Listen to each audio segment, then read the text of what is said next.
able to play it again.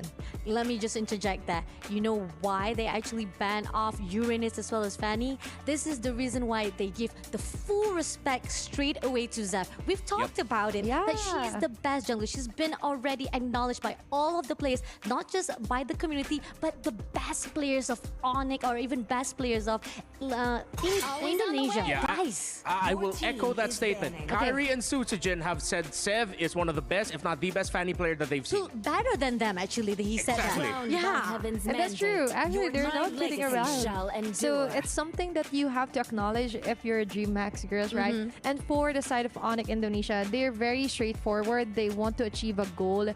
And sometimes you just have to stick to your ground. Never let them know your weakness. And even for the interview, right? And then we could see straightforward answers, straightforward drops here, acknowledging the Matilda remove as well. And I like how for the first set of bans, we are seeing acknowledgement of comforts. Well, I mean, Zetian is a meta hero, so not really a comfort. But for Onyx, they're taking away the Yisan Shin, Baksha, Matilda. Those are 3 core heroes actually to the playstyle of not just DreamHack, but Latin America as a whole in the past few months of MLBB. Before Yisan Shin became big, he was an option in LATAM. Before Baksha became big, he was the main roaming option for some of the best teams in Latin America for a lot of the teams. And for DreamHack girls, taking away of course, we've discussed the Fanny, but the Uranus actually was one of the key picks for Onyx in their qualification on the route to MWI as to why they made it here in the first place. So acknowledgement, respect in comforts is what we see in the first phase of the draft. That was even before the patch 1.9.19. Oh, exactly. Okay, I almost lost my breath there, but acknowledging the Uranus is actually a good deal, a good big thing here for GMAX. Oh yeah. And you would want to limit also the hero or the comfort picks here for Onyx Indonesia, knowing that they're also from a strong region. They're not emerging, they're a developed region for MLBB women in esports, right? They have Team Vitality on their country, so most likely we could expect more dominating rounds here for Onyx Indonesia. I mean, looking at the bans wise, right, and we know most of it is definitely the signature or the respect, the acknowledgement, or even the meta has been taken out. Now the question is, there are certain heroes that still open up. So the first pick is going to be Kalea, and we saw how, again, it has been enough, doesn't even matter. It's the best pick-off hero to start off, and you know for a fact that if you can have a really good setup, you can actually get a really good initiation. Onyx says that let's get it off so that it can be done right on the dot. Yeah, and this Kaleo first pick here by Onyx actually echoes some of the statements that we've been saying. This Onyx squad has a near religious devotion to river control. And Kalea is one of the best heroes that you can pick up to do that. Yeah, and you would want to control the jungle as early as you can, even with the wilderness blessing, everything that you can gather, as long as you have the vision and of course the AoE or global damage. Speaking of which, wow, a perfect combination of partner here for the Kalea. I was actually talking to Mirko with this one. What do you want to partner with the Kalea? Farsa is the go-to if it's open. Yeah, and you see that again, a near religious devotion to river control. The Kalea and the Farsa can rotate around the map super quick. That DreamHack need to compensate that in the center of the map with whatever the roamer is gonna be. The Fredder's already there, yes, so you don't need to go super hard tank. You might even want to consider throwing a Cho in there if you are DreamHack girls, considering that other than the Kalea, that's the next best pick you can go for to have that aggressive and quick control at the center of the map. And so far, we could definitely see them acknowledging also onto the gold lane. The Irrital has been such a very huge dominating hero here all throughout the series or matches. And the Arlot acknowledge here for Onyx Indonesia, trying to limit on what they could pick off here for GMAX onto the XP or even the roam, because so far I believe this Fredbin will be onto the jungle. Yeah. And if you want to actually cut down even more gold laners, you can actually even take out Granger, because it also has been phenomenal, prominent choice here for the MWI. take it out, make sure that at least you have the chance for 1-1 to stay strong on its own. Even with the crossbow tank, yeah, it is very untouchable, but you still have to be aware of those who are on your opponent's side, who has the best cooldown, who has the best level up, that can actually counter off 1-1. Okay, so you mentioned the Granger, and I agreed with that. That's one route that they could have gone for. They went for the other route. They actually took out the carry. So with them taking out the carry, DreamHack girls take out one of the best heroes that could actually deal with this Fredrin. And considering that they are playing a pick-off lineup, the carry would have paired up perfectly well with the Kalea and the Farsa. But I agree with Fasha here. I think Onyx now are more encouraged to consider picking up the Granger as their top priority. And after that, I'll dish out one spicy pick, Beatrix. And it's okay. It doesn't matter what formula you use as long as the answer is still, or the goal is still to try and limit on who could melt down this Fredrin here for GMAX. Yeah. But looking here for Onyx Indonesia, attacking the Gatot Kacha, being removed. So somewhat limiting the roam as well here for Lucy. Pero, whoa. We talked about it. Wait. Yeah, we have. We've been wondering where the heck Yuzong has been. Yeah. And behind the scene, we were saying like, is it possibility that Yuzong will be coming off from MWI? But because we haven't seen it yet on our first day, and now finally on the last maybe day, we last manifested series. Oh wow. Because earlier I was just asking Michelle, like, what's the proper pronunciation here for the Yuzong? We kept on asking different proper pronunciations for the heroes. But maybe. You with the Marol spot. Okay, so this is why they picked up the Yuzong, because DreamHack knew they had two best possible picks left on the board, the Beatrix and the Granger. Two picks that, if ever, the Yuzong actually would have given a lot of difficulty to. So they were forced to pick up the Claude that's a bit more mobile.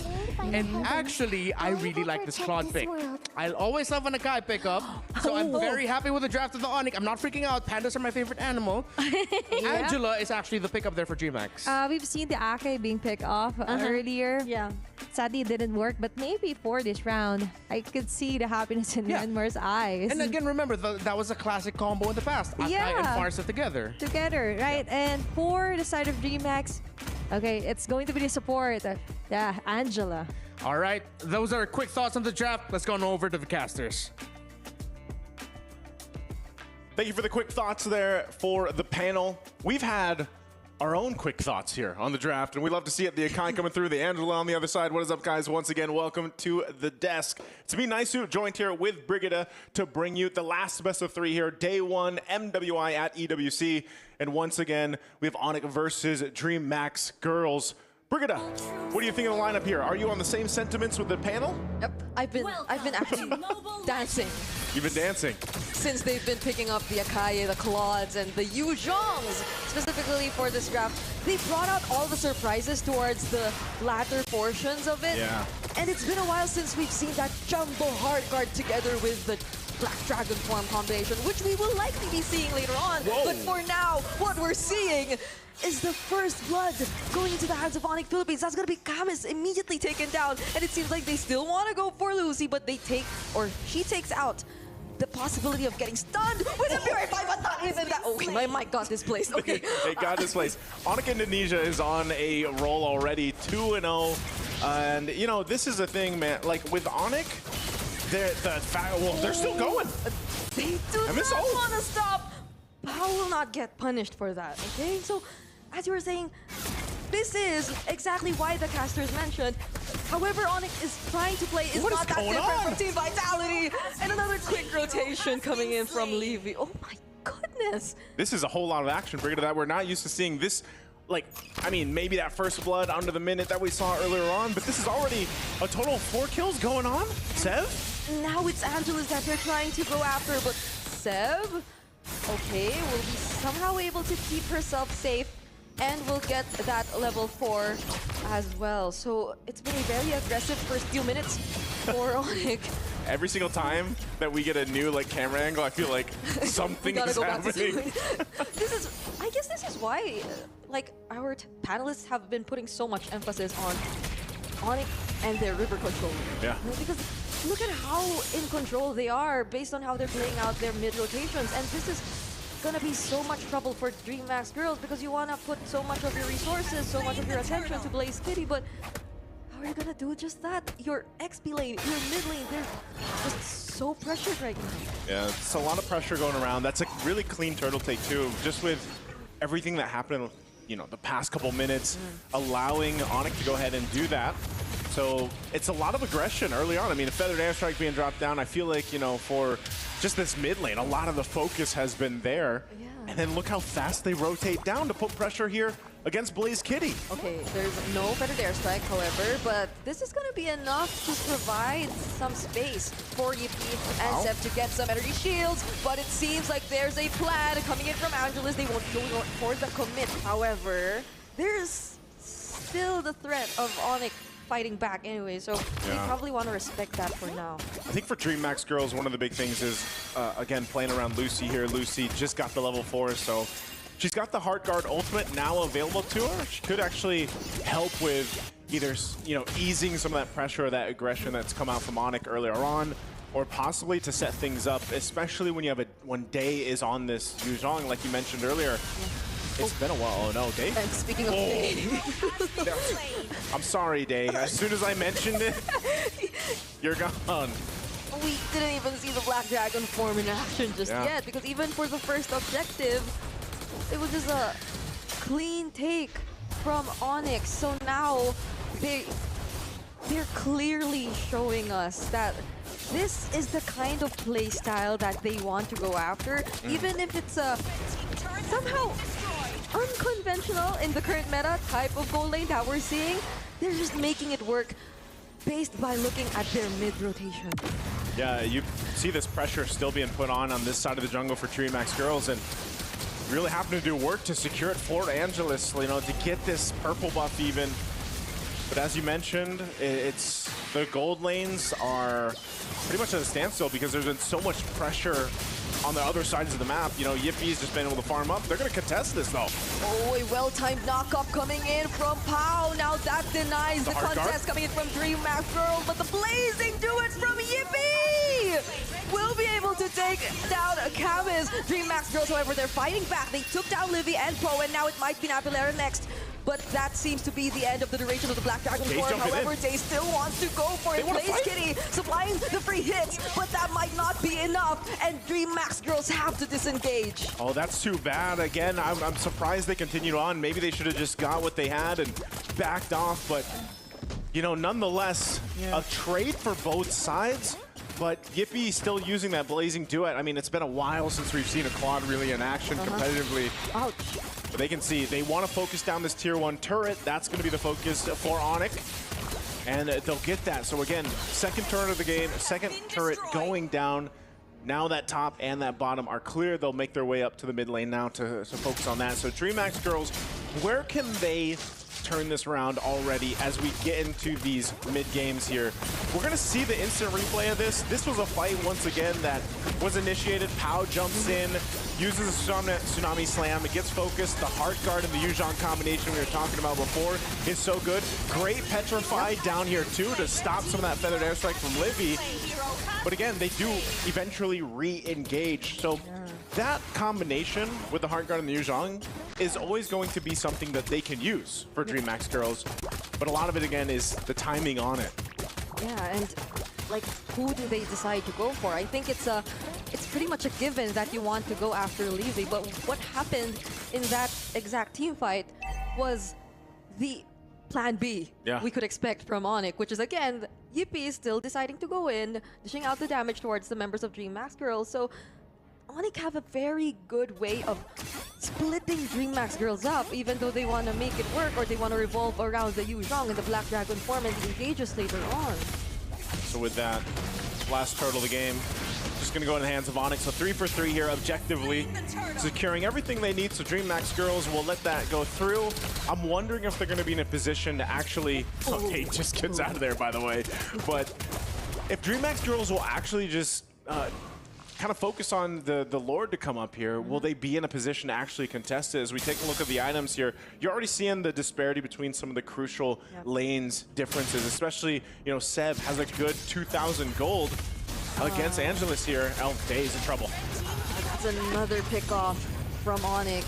And going back to what you mentioned, I think it's still not gonna be easy for DreamHack's girls, considering that Livy alone answers so much in the lineup of DreamHack's girls already, and the damage that she's able to provide, it can really severely hinder whatever DreamHack's girls wants to do for that feathered upcoming airstrike, basically. yeah, for that upcoming objective fight, because there's little to no range for DreamHack's girls, honestly. Like, comparing it to the feathered airstrike, comparing it to the reach of the tidal strike, it's gonna be so difficult for them if they don't find the right position.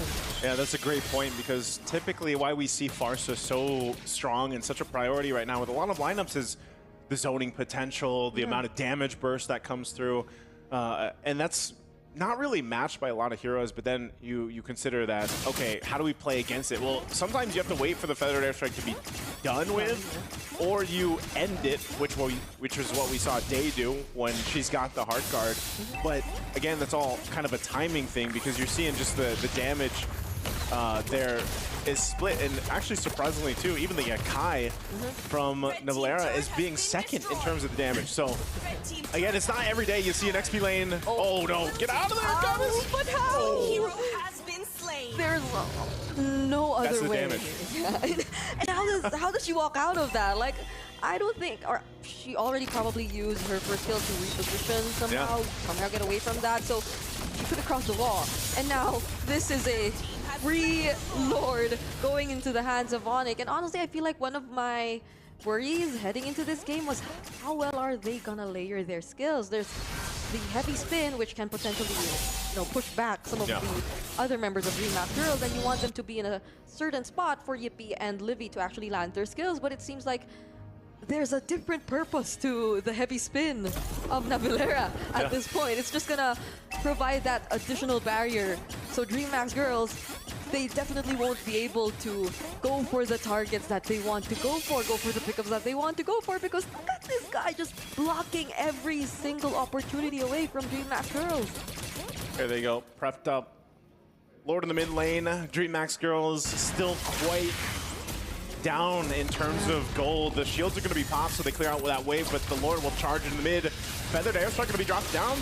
They just get the turn here, but they force them back already. Are they going to be able to defend this one?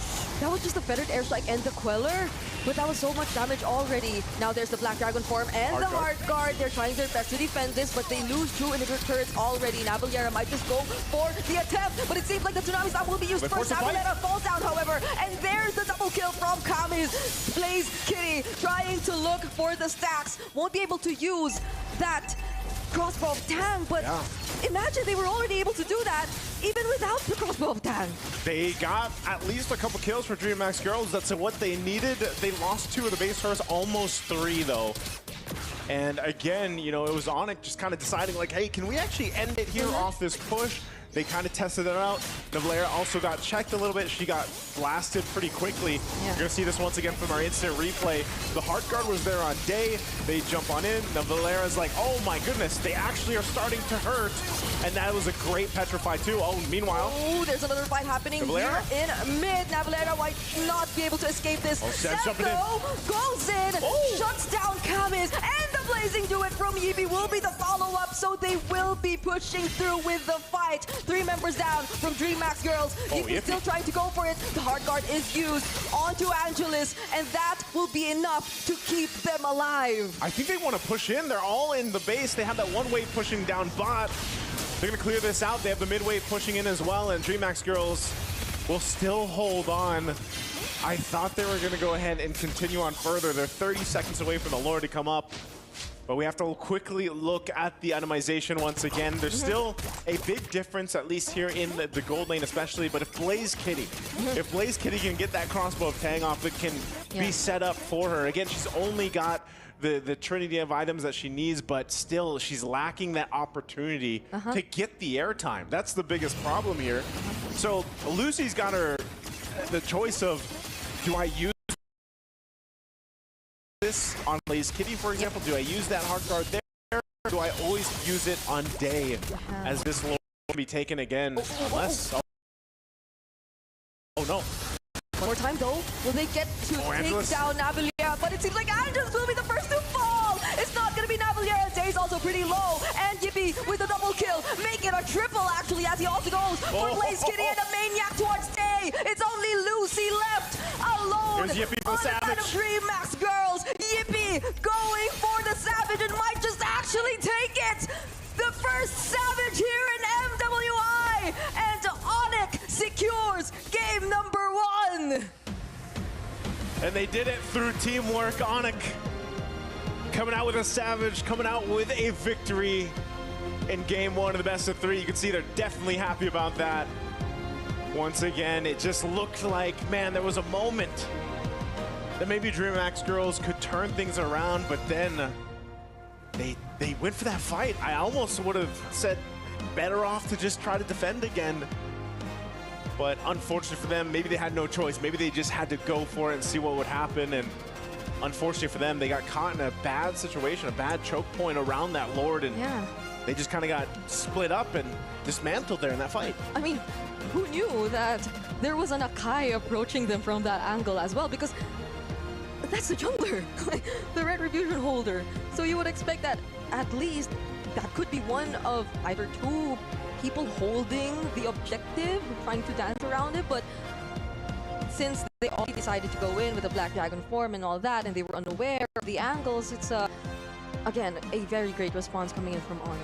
Definitely a great response and a great game number 1. We're going to go ahead and throw it over to the panel back in the studio to break down game 1. If you want to set up the standard and set yourself up as a possible brand new powerhouse in the world, you do it with a Savage. What is up with Onyx gold laners and getting Savages, huh? That's how you rev up your engine, right? And we could definitely see the power surging through, and that's how confident they are.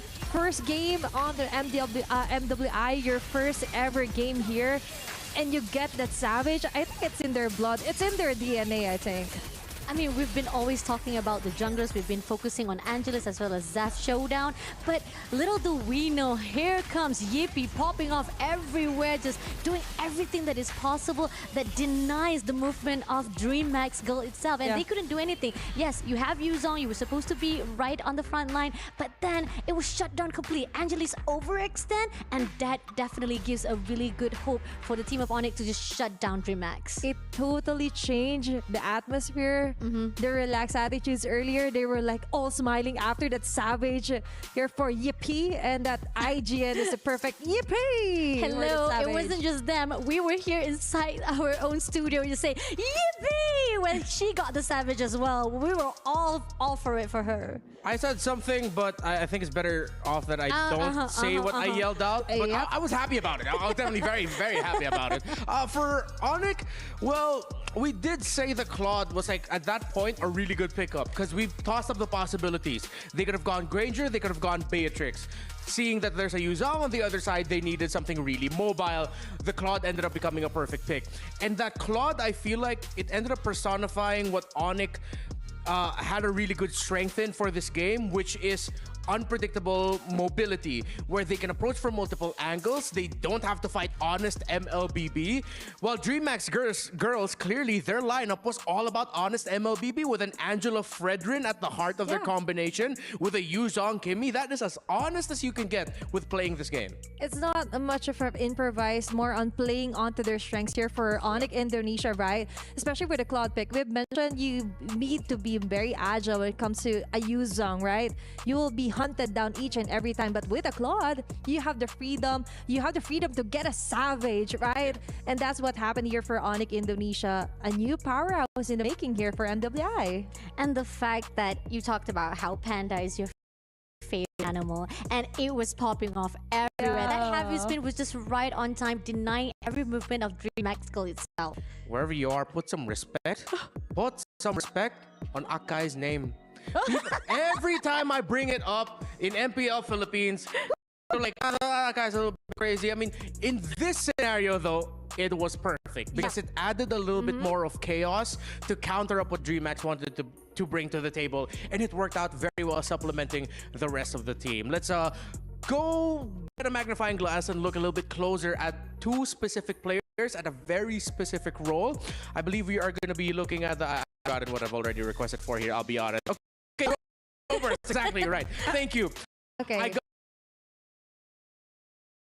I got blindsided by my whole love for Kai here. Poe and Lucy, we decided we wanted to focus on this because it's the perfect contrast.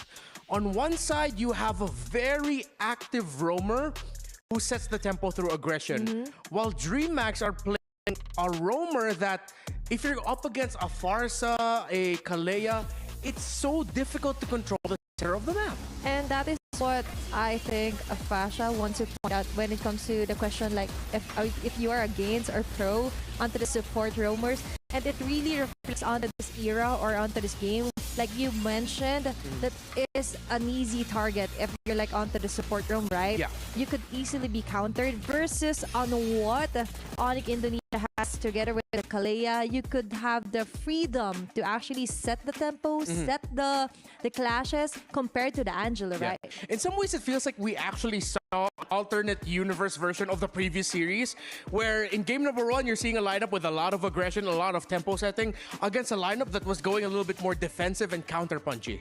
I mean, the fact that we've talked about it again, is it you want to actually hold on to the same pattern that we've seen so far from the early previous games, matches of MWI, the opening itself from the start, we see that it's the signature heroes or even the metas heroes been pulled out, or even trying to peel a little bit of the triad arrow itself. But again, going back to the support hero, I'm just gonna state the fact that it's not about the trauma of the years itself, it's the fact that I'm back again after years of leaving MLB. Here's a fun fact, okay? I left MLB for years and years. I only played for probably like 3 seasons during when they launched it, and I came back from MLB because I love it back. And the fact that I tried to play the support and I felt like, whoa, this is too aggressive. Why people hate support so much?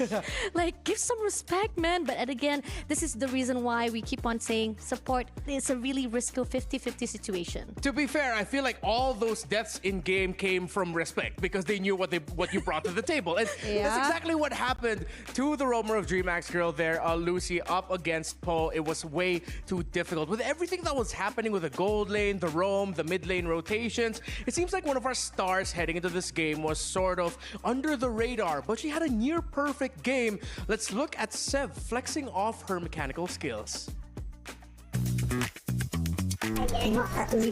Oh ya, anak kami.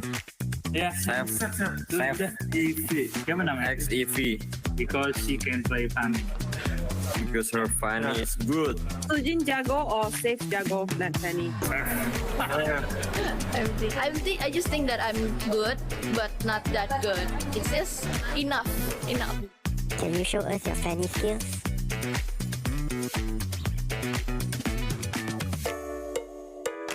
Oh my god, jago banget. Gacor.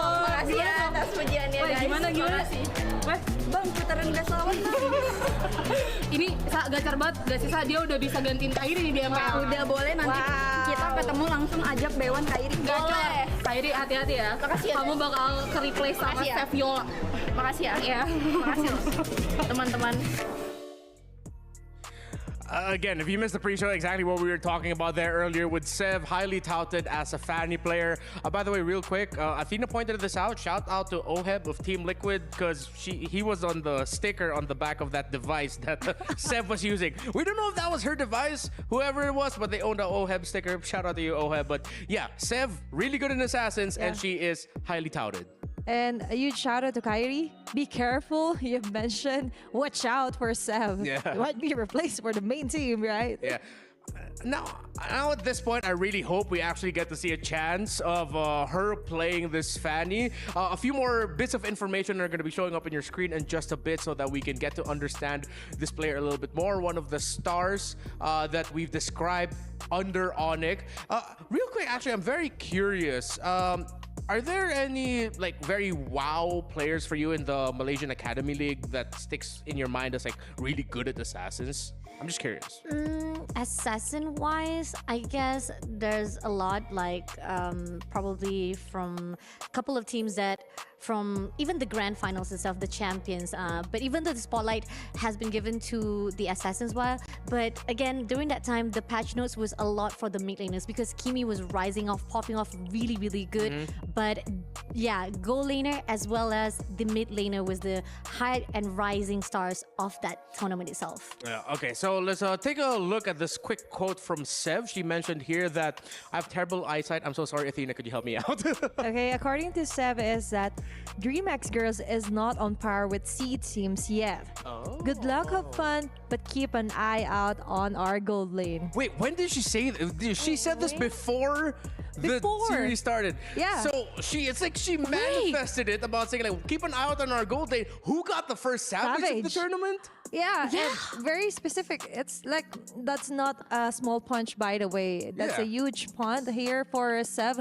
And actually trying to predict, watch out, we have something in store, and that is the first Savage ever here for MWI. Here's the question is, who actually set up the storyline? I mean, like, I'm questioning right now why we keep on actually doing circling around the jungles to a point that we actually left behind the gold lane. How could you guys? I mean, again, remember, based on what our community has said for many years, MLBB is actually scripted. You know, everything's predetermined. Of course it isn't. We're kidding.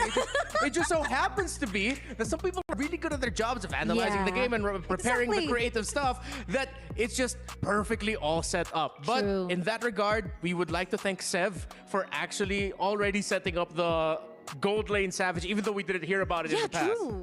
And definitely that is something that we should watch out for. Their comments, their advices on what they have to say versus the teams. They're manifesting each and every lane. Like, watch out for a gold lane, and then we get the first ever Savage for MWI. What's next, Sev? What can you predict more? Okay, wait. I kind of like have an realization. I think I was actually being denied, or should I say,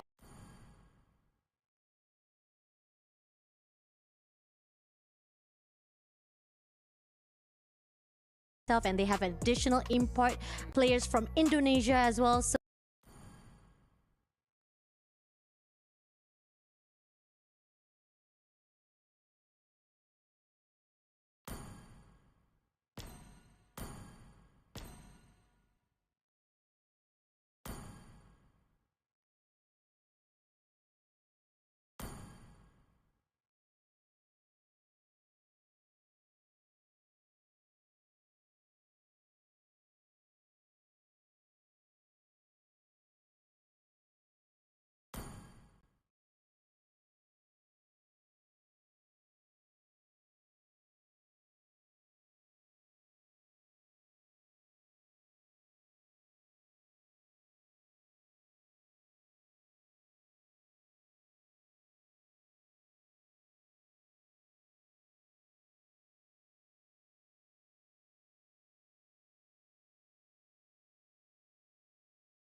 with the juice in. If you're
know my traits!